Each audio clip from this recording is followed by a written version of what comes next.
What you gonna do about it? Nothing.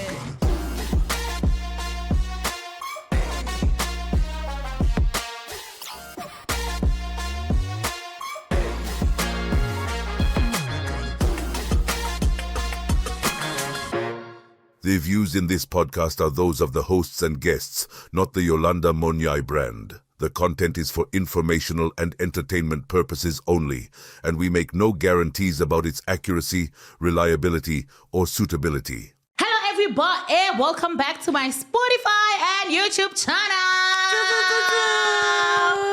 Hi, Yaya, again. Hi, everybody.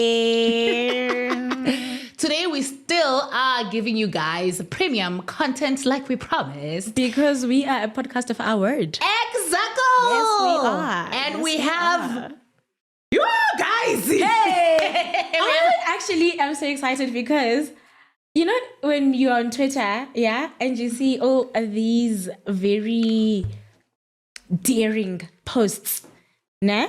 It's, for me, I find it very interesting when I see the faces behind the account.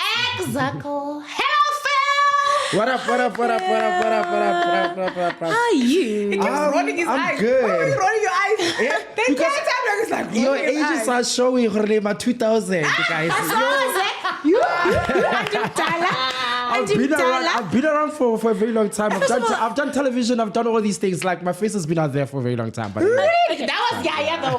No, my thing is, right, because I follow your Twitter account. Yes, right? yeah. I follow your Twitter account. Right. I've been following it for years. Yeah. Like from early stages. Yeah. Right? So now, obviously sitting here and seeing in person, I'm just like, these are the Twitter fingers. These are the Twitter fingers. Yeah. No, you're not wrong. I mean, Twitter is what really made my career blow up anyway. So, Yeah. So anybody who knows me from Twitter, just only Twitter, I mean, it is what it is. Yeah. But then are you the one typing all the time? Yes. I know. No, what if you have ghost typers? Except when I used to go to events a lot, then my assistant would be the one doing that because maybe I'd be taking pictures. Because you know how it is go-eventing, right? People don't It's a know lot. him. So he can't be the one taking the picture. So I have to go talk to somebody and say, hey, you've seen my assistant, you know, the short guy. I'd be like, he's going to come to you and ask for a picture when you're ready, all of that. But yeah, but generally, I just do it on my own. I thought maybe someone helps you because you tweet. No. Like a lot. But that's what I do. But that's my job. What do you mean? That's like telling a taxi driver, you drive. You're killing it. That's my job. That's what I do. Like, I'm sure literally. you and Elon Musk are BFFs. You know! Because every post you see Elon Musk Phil. Like they're competing. Does Twitter pay? The app itself. Okay, yeah. The app itself does pay, but it's peanuts, Unless you're getting like a strong, like big numbers, like where you would probably get like about 30 million But don't they pay in impressions.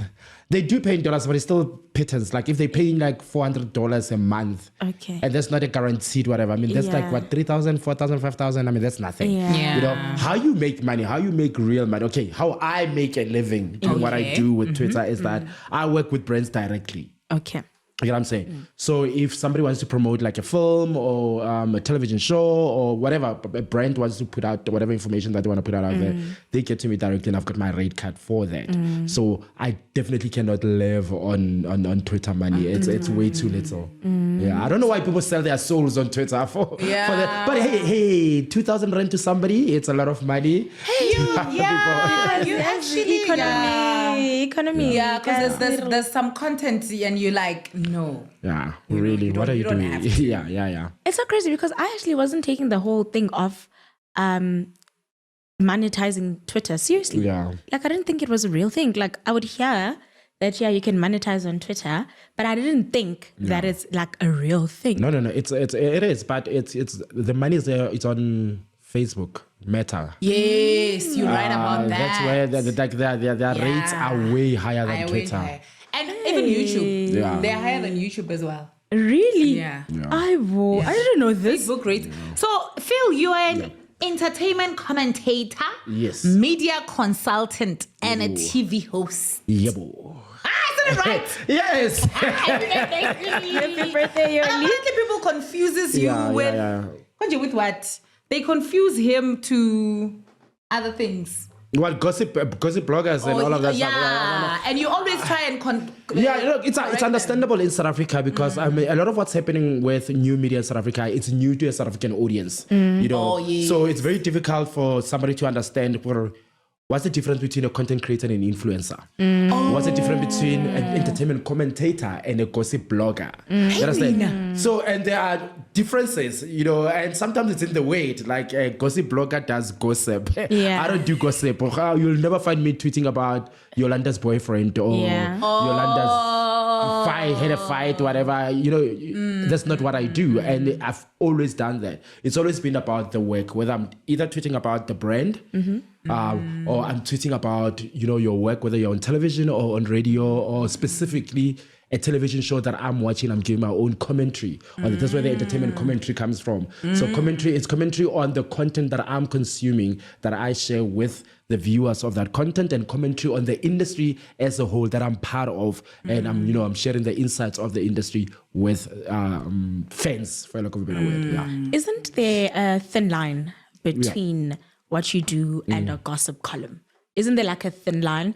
And maybe there's a line. I don't know if it's thin. There's a line. And sometimes you step too close to the line, you know? No, there is a line, but it's not thin, because the line is if you know what you're doing, if you know what lane you are on. Yeah. You know, when I speak to young content creators who are getting into the game, or some of them who are trying to do what I do and I'm trying to give them advice, I always say to them that don't chase numbers, chase credibility. Okay. And the reason why I always say that is because when the numbers are gone, when the attention is gone, your credibility is what sustains you.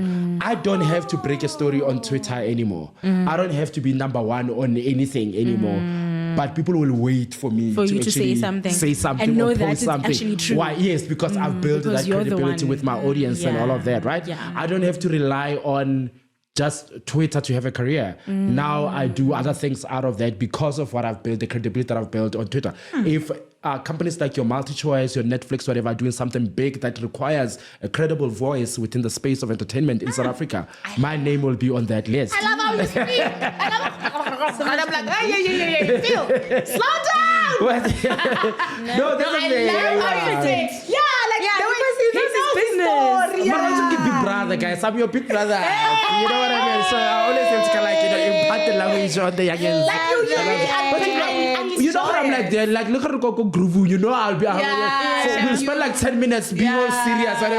What are we doing? Like, it's even beautiful to listen. Like, I'm like, okay, now I'm interested. Okay, and I've been like, talk too much. I'm like listening now. Yeah. No, that's beautiful. Yeah. But I saw something, Phil, on Twitter. You congratulated Lerato for bagging the ZA brand. Is it a Nigerian brand? No, it's a South African brand. It's done by a Xhosa lady, actually. Really? Yeah, I think the hair brand was started by a Xhosa lady here in South Africa. Why did I thought it was a Nigerian brand? No, it's not. I don't know where I read that, but I saw somewhere. I think the name is that's why the ZA comes from. Her name is Zamo Kutle or Zamo something. It didn't make sense to me that ZA and ZA is South Africa also. Maybe you said African, eh? Yes, I said African. Yes, then I moved out of South Africa. Africa is still an African country. The minute you hear Africa right now, you are thinking, where are we, Kanti? Where are we? I always do that. Africa Light. Africa Light. We are in Africa Light. I think it's how you put your things together. Like they sound, hey. Okay, so my question is, you then went to, someone commented about Makhekhe, I think, or something like that. Yes. And then you replied about Makhekhe and you said something about him blowing the fame situation of Big Brother, whatever. Yeah. I just want you to elaborate that on why do you think that, so that we can help others. Okay, cool. Yes. See, Big Brother is supposed to be a platform that will help you, launch yourself into the industry if you want to be part of the industry, right? But there's something that a lot of people that want to be in these kind of shows or want to come into the industry in that kind of route, right? There are things that they are not grasping, they don't understand. And the Makhekhe case actually proves that, where people assume that by virtue of being on Big Brother, you are guaranteed opportunities. You get what I'm saying? That's number one. Number two is there are a lot of people that would like to latch on to people's light. Oh, yes. And they'll be on your ear. Or a People farming. who don't know anything about the industry, who don't know anything about the business of being an entertainer, will be in your ear and tell you, no, don't do this. Don't talk to that one. Don't be seen then, without understanding that, right? So when a season of Big Brother happens, right? You only have a window of about maybe 3 months after you've left the house to actually capitalize on that and build something out of that. Initially, setting roots. You know, you only have like 3 months, and we move on to the next season. We move on to the next whatever. You get what I'm saying? And if you are not a winner, or if you are not somebody who already had connections within the industry, that even fades very fast. Further than, because unless it's a multi-choice related event, you're not going to be invited to those events. You get what I'm saying? So it was that kind of thing. Let me just be specific. I'm sorry, brah. But let me just talk about it. I'm not trying to blast him or anything like that. So I loved Makhekhe, you know that. I was rooting for Makhekhe. I love Makhekhe. And really? You didn't very love much. me? It's not about you. It's not about you. And one of the reasons why I liked Makhekhe is that he had a quality that was lacking on the show. The quality of just being authentic. And when I say authentic, I'm not saying that everybody else is not. I just mean he had that regular guy that guy from next door. He's a guy that you think I can be sitting with next to him in a taxi, and all of that. And there was something special in terms of capitalizing on that as a brand, because everybody else we're going to do that glamour thing because you all are models, you all are beautiful, you all are whatever, right? Everybody else was going to do that, but he had this one unique thing about him that he could have capitalized on. So I was working with another shoe brand that I'd actually shot a cover for their promo magazine and all of that, right? So I'm not a celebrity, and I like putting people on that. So I was like, you know what, this could actually be something great for Makhekhe, because this was actually a brand that was started at Ekasi, that has a very classy, aesthetic and all of that. And I was like, this could be actually great for him. And I call him up and say, hey, dude, this is this brand, and I talked to them about you, and I don't want anything out of this. I'm just letting you know, I think this is a good plug for you. And he was very honest and said, so I wouldn't even know how to start that conversation. I wouldn't even know what to do. So I'm like, okay, cool. I'll help you. So I literally drafted the plan for him. The plan of, okay, this is what the collaboration with them should be. This is what you should be asking for. This is what long term you should yield out of this. And what I did for him was, I was on some, don't go in there chasing money. Okay. Build, get equity. So what I said to him that, okay, fine, these guys are a new brand. You are also grow with the brand, So get a stake in the numbers. So say in my thing for them, I was like, if I sell this many pairs of shoes, I want this percentage of the sales. If I sell this many, just so you grow with the brand. Okay. So you don't have a situation where somebody's giving you 50,000 Rand and then they're expecting so much out of you that by the end of that relationship, they've bled you dry and you didn't really get anything out of it but that 50 grand. But I'm like, 50 grand, what is 50 grand? You blow that in 2 months or 3 months. I was like, and that never came through. And I believe that people had told him, yo, bro, you are gonna be this, and it didn't pan out, and it broke my heart. Because what the lane that I saw him in was the long-term lane. You know what I'm saying? Because if you are working with brands that are within your community, for instance, right? And you're saying, I want to grow with the business. Whether you're on TV, whether you're relevant or not, you'll still be part of that company. You'll still be part of that brand. And it didn't work out. So that's the kind of thing that I was talking about, that with housemates on Big Brother, and especially post-season, there's a lot of scrambling. And guys, here's the thing. Since they've been back now, we're talking about maybe 3 seasons, right? How many of you are there? And you're not competing for the same opportunities and all of that. So the reality is that some people are just not going to get that. You understand? So this is why being smart and knowing what your brand is, who you are as a brand in the fray of all of this will help you. Like the Ratomurisi thing that she's doing now with her, she's that girl. You're not even surprised to see her promoting that, because she's a dreadlocks, Afrocentric, Afro. Sense. It makes sense for her. Now the question is it a good deal for her on paper? Because that's another elements. Story, yeah. But also, there's nothing wrong with just being an ambassador. There's nothing wrong with just getting your paycheck and walking away and go getting a paycheck somewhere, especially if you are set in a position where you are able to get multiple brands, because it doesn't make sense for you to be tied to one brand for a very long time that is not really paying you to be able to sustain a livelihood. You understand? Yeah. If you've got opportunities for multiple brands, you can see, oh, I've got a manager or I've got a team that's set me up. I know in a year, I'm going to be likely working with 4, 5, or 6 brands. I would not advise you to tie yourself to one brand for an annual or a multi campaign thing. Yeah. So. No, thank you so much. So one of the obviously many hats that you wear is a media consultant, right? Which is, I'm going to assume, hearing you speak, the whole it's exactly that. Makhekhe situation, you were actually, consulting. Yeah. So, what's the difference between like a media consultant and a brand manager consultant?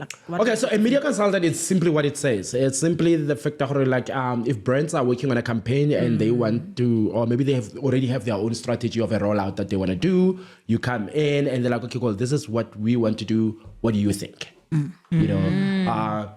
If we were to do this way, how would you fit into that? Or these are the people that we are thinking of.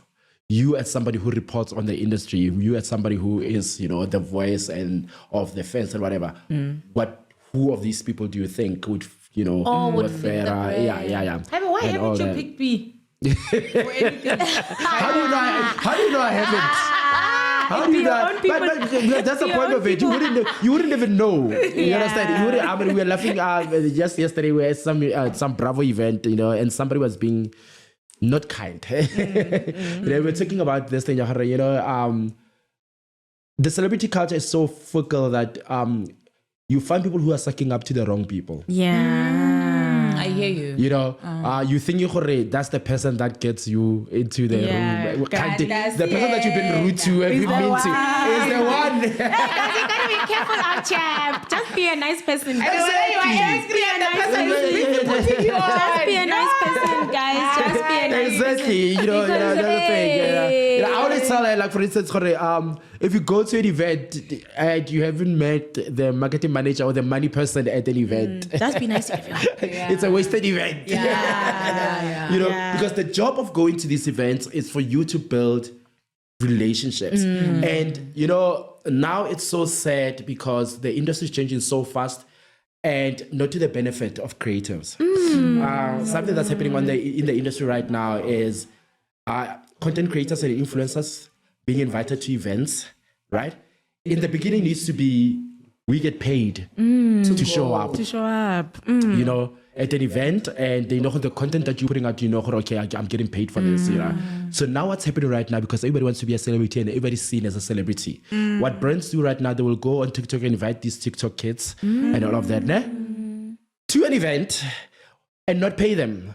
But they will still get the content. Why? Because these kids are excited to be at an event. So they are going to give them the content no matter what. So now, if I'm a brand, why the hell would I want to pay Yolanda and Phil? I'm out 30 grand to come when I can get 50 TikTokers, at my event, and I'm going to get that content for free.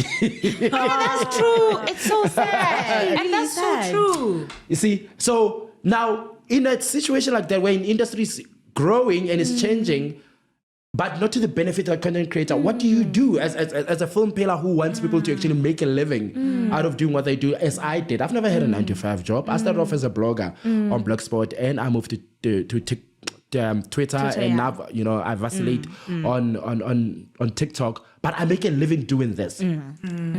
Will these kids be able to make a living doing what they do in 5 or 6 years? Because there's so many of them that not all of them will be Grace Montana and be able to get all these brand deals. It's not going to happen. So now, when I posted on TikTok that, hey, maybe we need, jokingly saying that maybe we need gatekeeping, I was not saying we should not let people in or we should not give people a space on the table. I was saying the bar needs to be high. We need some excellence. There has to be that pinnacle thing that you have to reach before you are, crowned as, whatever, so that brands will see value into what we bring. Into exactly, So there's no thing, you would call me, like, for instance, nobody will ever call me as Phil Mphela and say, hey, Phil, can you come and shoot this? You know, in a television space without offering me money. We don't have a budget. But we don't have a budget. We don't have a budget. That's every day. We don't have a budget. We don't have a budget. It's not having a budget gonna pay my bills. Honestly, nobody will ever do. If they don't have that budget, they're not gonna call me. I'm so glad I invite you. I'm so happy. Because it's actually a real thing, guys. And Like, I really love what you say. It's so frustrating now because also with this whole thing of gatekeeping, right? I'm in the space as well. Yeah. You know, I'm also experiencing the kind of short end of this thing. Right. And I feel like the gigs that are paying people, they're all circulating amongst the same people. Right. You know what I mean? It's like TV back in the day where we had two actors, like they open up the industry. Right. You know what I mean? Yeah. And I feel like it's the same with the social media influencing thing, you know? I hear you. I agree with you. Mara nna ke kgathetse, guys. I'm tired. Oh, do you know? You complain. I feel like the creative generation right now focuses more on the negatives of the industry than applying themselves into changing those negatives in the industry. You're completely right. There's that other gatekeeping of, you know, jobs circulating among certain groups, or you have to be sucking up to these people, you know, or you have to be doing other things that are unsavory For you to get a job. to get in there, right? There is that element, right? But also, there is another element of if you just do the right thing and surround yourself with people who are like-minded and who just want to work just like you, you will find work. I promise you. If you want to get into the television space and you want to be seen as somebody who's got the talent to do for it, what do? You go and train. I'm not saying that if you didn't have the resources to go to university to study drama or whatever, you can't. There are other companies that offer, you know, acting lessons. There are casting directors that offer my acting lessons. So if there's an effort from your side of honing your craft, believe me, the right people will see that. That's true. Do you understand? If you are a hustler as a social media influencer or a personality, a media personality, whatever, like, you know, a Big Brother, ex-housemate, whatever. But if people can see that you genuinely are trying to build something, you will get support. You know, one thing that I love about this business is that in as much as there's evil in it, and there is a lot of evil in it, there's also a lot of grace and goodness. You know, I can't count how many people have put me on. If I were to sit here and talk about just how I've managed to survive this industry, when I started, who would have a full episode in of just, you know, praising people. You know, my very first TV job, I was a guest just like this. I was one of the Twitter kids in J. We were all invited to come on Real Talk with Anele to do a segment about, you know, social media and all of that. There was like about 4 of us, you know, YouTubers and whatever, and bloggers and all of that, right? We did a segment. After we did the segment, the producers say they want to do another segment, and they ask me to remain to stay and behind. do the second segment with Anele, and we did that. And after we did that, a week or 2 later, I got a phone call saying, "Hey, do you want to have a segment on our show every Monday with Anele?" Like that. At that time, I didn't think about ever wanting to be a presenter. I didn't think that, because I didn't even think that I spoke English well. To be able to be on TV and speak English. No, because I'm a rural boy, bro. I grew up in Northwest Komuruleng, where I went to a school where they teach you English, Kastswana, and they expect you to write the paper English. You understand? So there was that imposter syndrome thing that I still even have to this day. It's of thinking, yo, why would they want me to be on TV on SABC 3 next to Anelem Doda and speak English? But I did it, and from that, you know, that woman has been such a blessing in my life. She has put me in spaces and around people that your first time meeting an international star was through Anele. You know, and the point that I'm trying to make with that is, when you are given opportunities like that, right? You don't just sit on your laurels and say, "Hey, I've arrived." Yeah, thank you for saying that. People need to see that you want this. That's the point that I'm driving to. People need to see that you actually want this. When people can see that you genuinely are in this for the love of it and you actually want to build something, that kind of gatekeeping doesn't really get to apply to you. Now, the reason why I always want to challenge that is because the other thing that I don't like is, and I did a video about it the other day, is when people talk about couch casting. Yeah, for those people who don't know, couch casting is when people, ask sexual favors or are expected to give sexual favors for roles or jobs. And it's not just actors and whatever. I mean, even behind the scenes with crews and all of that, right? What I don't like about that conversation when we are having it is that it's always put on the performer. Never the... Oh, yeah, so it's never about the perpetrators within the industry. Thank you for saying that. And it's not fair. It's not fair to put this on the creatives and not the people who have the power, who are using their power in that kind of way. That I say. So that thing, when we talk about gatekeeping, it also bothers me in that we need to talk about it in a nuanced form so that we are not doing this of wanting to blame people and say, oh, no. She is only getting there because she's friends with Phil. When Yolanda's talent is the one that actually getting her that.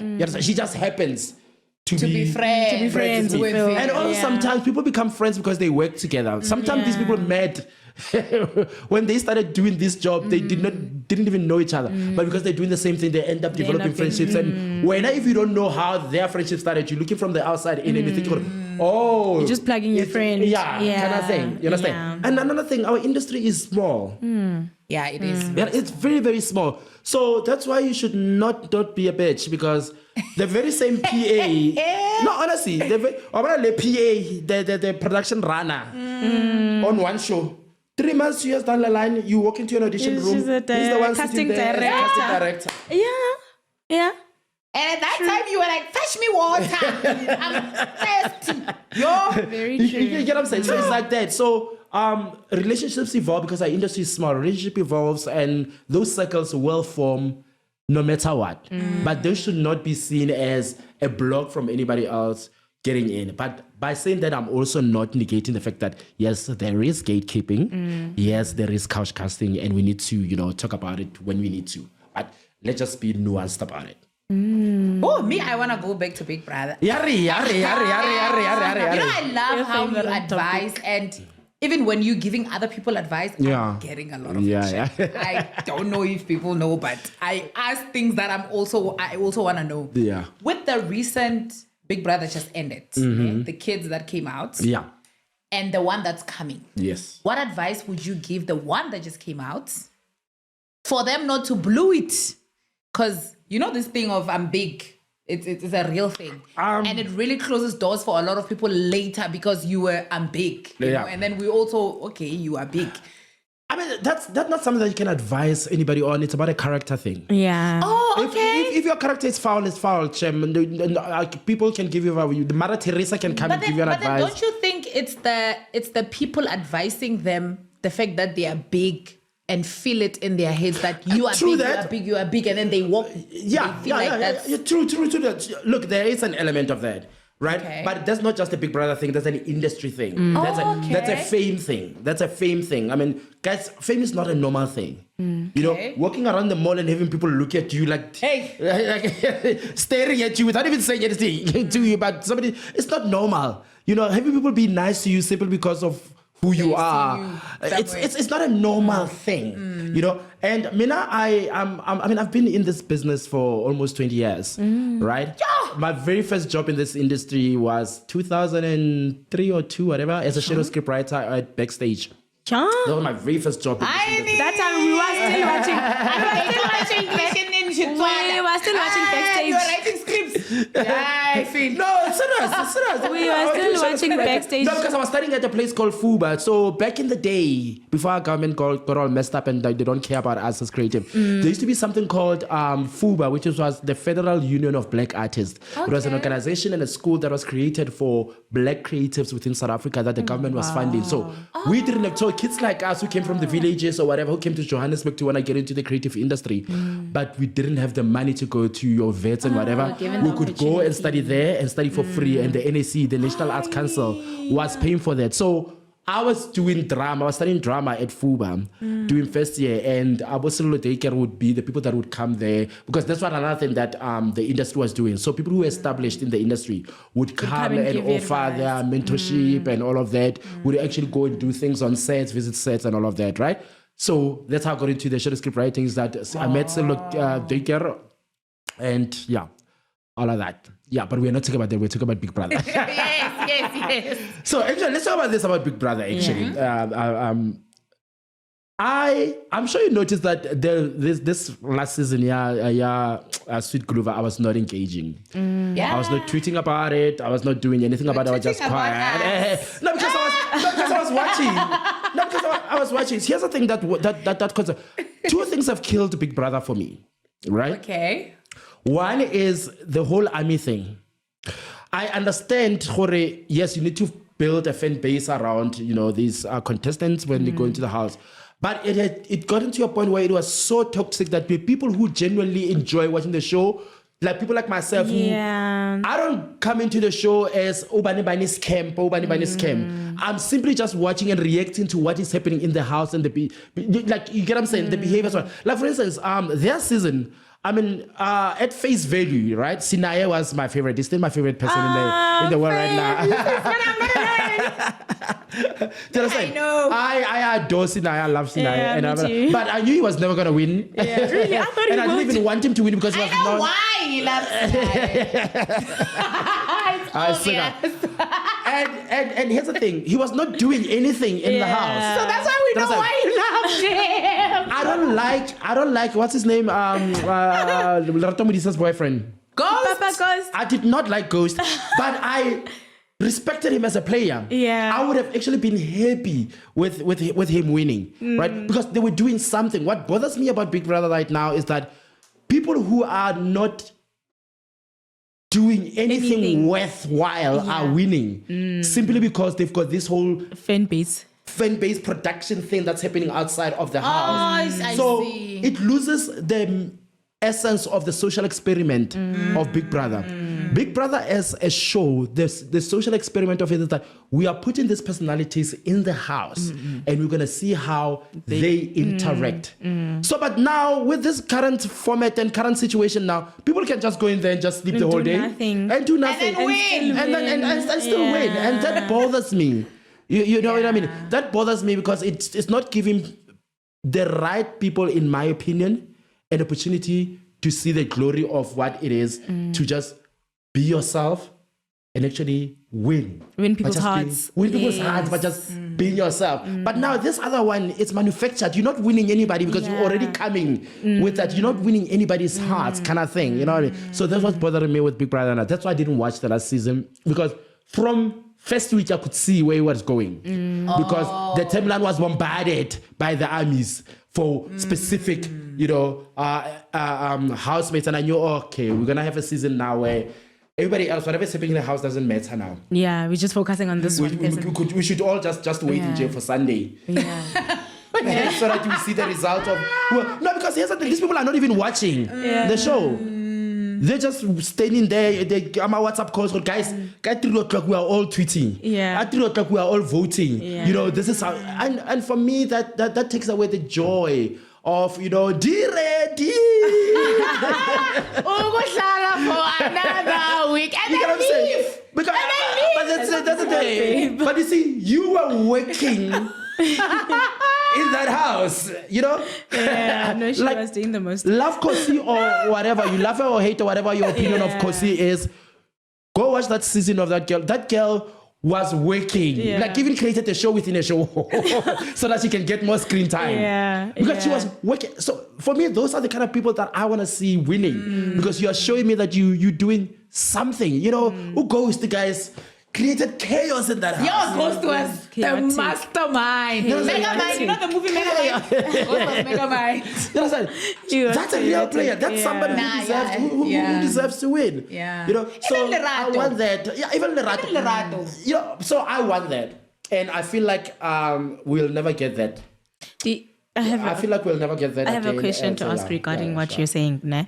Do you think that pretty privilege is also another thing that's sort of ruining or swaying people's votes? Or like yes if a person can just be pretty in the show and do nothing and they'll still have a fan But base. that's life, isn't it? No, but honestly, that's life, isn't it? Not only on Big Brother also. Yes, that's what I'm saying. That's Not life. only on Big That's Brother a pretty also, privilege yeah. happens In most everywhere. places, yeah. Like Nasa Spa, man, let's go to Spa. Yeah. You're so pretty. Oh my God. And then No, I don't think it's aesthetic is anything for me in that way. I don't look at it in that way because that happens everywhere. You understand? The things that bothers me about Big Brother is the things that can be avoided. You know, it's like with casting, for instance, right?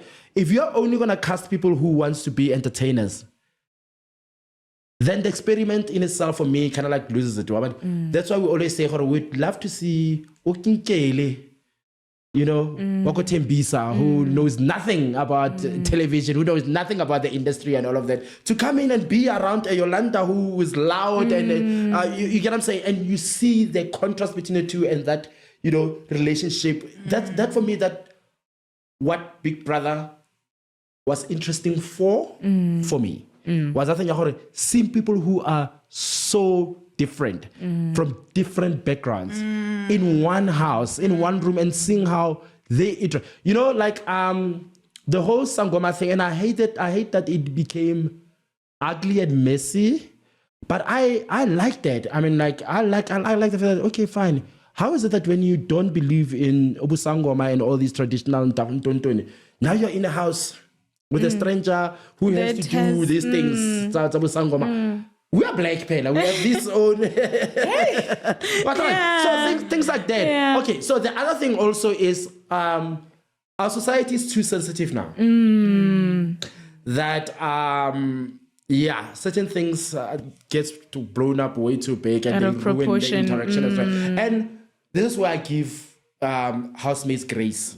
Or I feel like some people are afraid to express themselves because they don't want to get into trouble. You know, especially those who want to have careers in the business outside of the house. They are worried for, if I do too much, I might end up like Yolanda and be disqualified. And be a DJ. You understand? But that's something that I can't do. We can't do anything about it. That's where Big Brother can't do anything about it because that's just our culture has got into that point where we are too sensitive. You have to watch eggshells and all of that, and it's unfortunate. But also at the same time, is it not a good thing? Kore, we are conscious of how our words and our actions sometimes hurt people. Can hurt people. Good learning. It was a very good learning curve for me as well. Yeah, but you didn't do anything, Yolanda. I did. No, she did. I did. No, but like she didn't do anything. Like it was not deliberate. See, no. Don't even go there. It was not don't start the conversation. Okay, let's move to you advising the new Big Brother guys. No, but this is doing that. No, but this is doing that. But then the advice before, because time is gonna kill us now. The advice for the new Big Brother that just came out.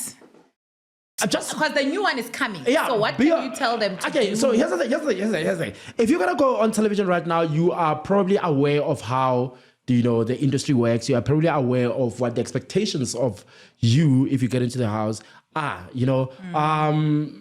Minus the army thing, if the game is fair and you all can just be in the house and actually have a fair shot without this whole army nonsense outside influencing it. I just think that be yourself. I feel like South Africans connect more with people who are being themselves. Like even when you're trying to fit into the chaos, whatever, but your true self will always shine through more than anything else.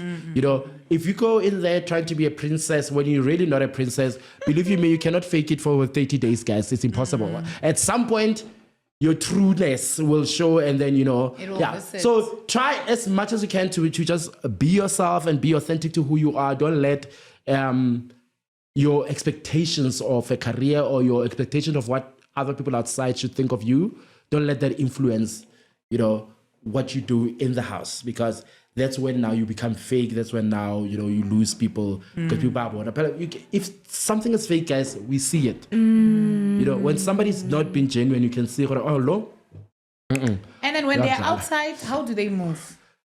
First of all, if you are planning to still continue using the Big Brother name or the Big Brother, cloud to build something, because there are different things. There are certain people who just want to come in, maybe win whatever it is they win, and they're done with the whole thing. They want to go live their life and whatever, right? So those are two different camps. Same as, what's his name again? The guy who won. What's his name? What's his name? That guy. Yeah, Junior or something. You want us to get Mac Junior. Yes! I forgot his name for real. I did. No, So, I did. But it's normal to forget. Your housemate. So if you're trying to build something, obviously before you even get in the house, you should have that planned out. Before you even get in the house, you should have asked her, okay, fine, if this is the lane, okay, I want to do this and this and this and this when I get out of the house. You should now, before you get in, have talked to people that are already doing that, who were on the show, or people in the industry who can advise you. Like okay, you fine. did. Exactly. I did that. Yeah, that's that. Yeah. Oh, okay. Any question? So I want to know, right? Because I watched some of your TikTok videos. I saw some of the commentary and whatnot. Do you think that people misconstrue or understand the information you're trying to put out? Do you think that you're misunderstood? Oh, absolutely. All and how do you the deal time. with that? How do you handle that? How do you then try to get people back into no. Yeah. It's not that. Yeah. This is what we're focusing on. What do you do? That's the thing. Early on in my career, I used to always want to fight because I was bullied when I was. How? I was different. When you're different, you will always be bullied. Did you always know you I was were not like other boys. I was not out there playing soccer. Yeah. I was not the kind of kid that was in the streets because I just liked reading books and watching TV and being indoors. Just because I was quieter.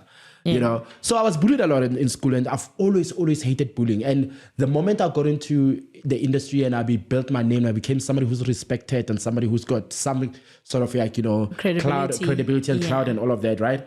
I've always wanted to defend myself. Like when somebody says something that I'd come back and you would defend. Yeah, but I find that now I'm just I will only respond if it's something that is malicious and is intended to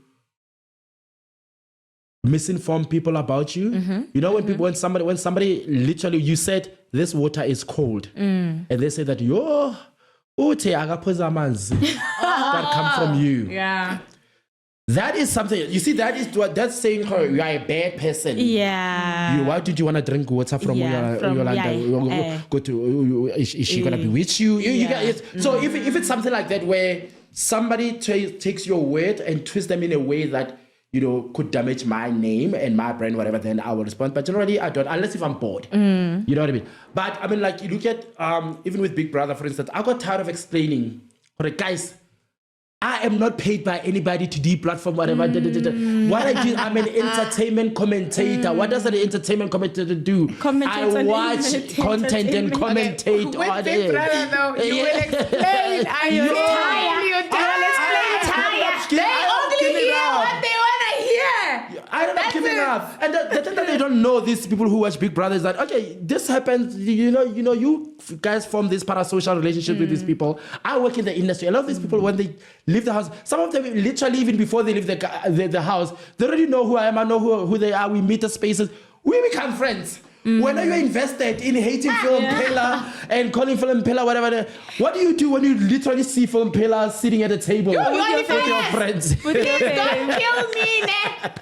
I had a conversation with Phil and we forgave each other. Don't kill me for Phil being here. Oh, I know you fought. I know you fought. I know. Guys, but it's business now, ne? It's business, my love. You've already seen us in pictures together anyway. No, I have to. My people are different, guys. So sorry. My people are different. No, actually, yeah, a lot of them were, because they kind of understood, especially when it had to be explained properly. That's why I was stopping you from what you were trying to say, because we need to be fair. Okay. In terms of how we speak. And take accountability. Exactly. You know what I mean? Maybe if Bravo B had not been disqualified, it would, then maybe an argument would have been made. But now you don't want a situation where they're like, oh, females are given more grace than men and all of that. And why did this one get, disqualified? So it was fair. But, Yolifier's... Teacher. I have a question, teacher. But like then, right? Yeah. I know, but like really, I know it's gonna be quick. Yeah. So, right, and the only reason I asked this question is because you obviously brought up the whole situation with Bravo B. Yeah. Right? I do understand that when what happened with Bravo B happened, I mean, I've met Bravo. Sweetest guy. He's so the handsome. Sweetest, most and he's so handsome and so tall and so cute and I'm just like, what a handsome boy. Anyways, right? But what happened with Bravo, right? We understand he was intoxicated, but he said what he said. Nah? Yeah. He said what he said. Yeah. With Yolanda, she also said what she said. Yes. But she didn't even know the meaning of the word. Okay. Right? Yeah. But so now, how is this? What's good for the geese is good for the Gundam. It's as simple as that. The moment What you do try on to, the right, you do on the left. The moment you try to deconstruct it, then it becomes something else. Yeah. You get what I'm saying? Because now you'll have people that would want to deconstruct the Bravo B thing as well. And say, when you're intoxicated, then your inhibitions are gone. Okay. How do you judge that? You get what I'm saying? So I think that one, let it stand as it is. Okay. I think it was fair. That's why. I mean, I was rooting for the girl. You know this. But when that happened, I was the first to actually say, "This has to happen. It cannot stand. So she has to go." You're the one that stood between Yolanda and being a millionaire. I'm a millionaire. She's making it now. She probably would not have been hanging out with Rick Ross if she had won. Please say that again. You've done well. She is doing well. No, Phil, I just want to find out if we invite you again, you'd come back. Oh, yeah. Before I extend the invite to the comments there. Yeah, okay, cool. I need to ask your people. If they want me back, I'll come back. So, guys, if you have a question to ask Phil, specific question, please hold it in the comment section. We're going to have him back because... I mean, wow, there are a lot of things that we need to learn and a lot of things that we learned. And it's I feel like... confetti of information. Yeah, he has a lot to give. Before you fight him unnecessarily, listen to him and learn. Because I know you. They'll be fighting unnecessarily. So listen to him and learn. I'm going to invite him again. Please flood the comment section with your questions. When I invite him again, I'm going to let you guys know. And then if you haven't sent a question, please hold it so that we ask him what you guys want to know as well, because he has a lot to give. For free, by the way. Yes, I love that you actually volunteer helpful information. Yeah, I think that's so great because like a lot of people in your position that are in a position to offer information to young upcoming people don't. They just gatekeep their information like you're gonna die if you share your words. No, but like I said, I help other people. To be here. A lot of people help me. Like a lot of people help me. Like even with work, with whatever. Because sometimes I'm not confident when why am I in this space? I can't fit in this space. And somebody said, no, chill. We're off air, right? No, we're not off air. We're still chatting. I want to tell you. Thank you, everybody, for watching. Thanks, everyone. And thank you to Phil. Phil, thank you for taking time to come in. I need to reveal some information. I think we're off air. And we're going to close it like this. What you gonna do about it? Nothing. Phil, now we are done.